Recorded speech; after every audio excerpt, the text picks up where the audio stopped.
រដ្ឋាភិបាលនៃប្រទេសជប៉ុននិងសហរដ្ឋអាមេរិកបានសន្យាផ្ដល់ថវិកាប្រមាណ1លាន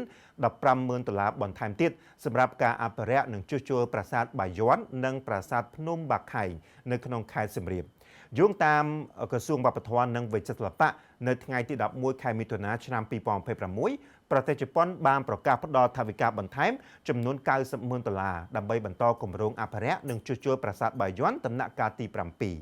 ចំណែកអាមេរិកវិញបានសន្យាផ្ដល់ជំនួយបន្ថែមចំនួន$25,000ដល់មូលនិធិប្រាសាទពិភពលោកហៅកាត់ថា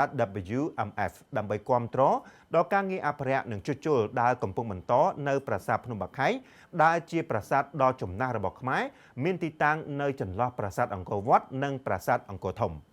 បាទតាមអាជ្ញាធរជាតិអប្សរាកន្លងមកប្រទេសបារាំងបានគាំទ្រជំនួយហិរញ្ញវត្ថុចំនួន$12 លាន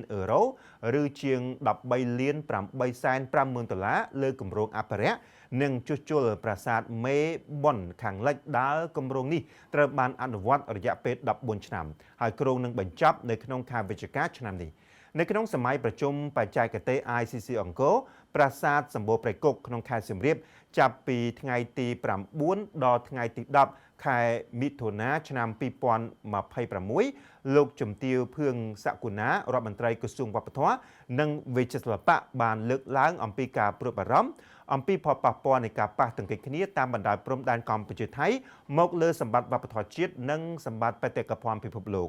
លោកជំទាវបានអំពាវនាវឲ្យសហគមន៍អន្តរជាតិយកចិត្តទុកដាក់កាន់តែខ្លាំងចំពោះរឿងនេះជំនួបព្រំដែនគោលកម្ពុជាថៃដែលបានចាប់ផ្ដើមនៅថ្ងៃទី25ខែឧសភាឆ្នាំ2025បានសម្លាប់មនុស្ស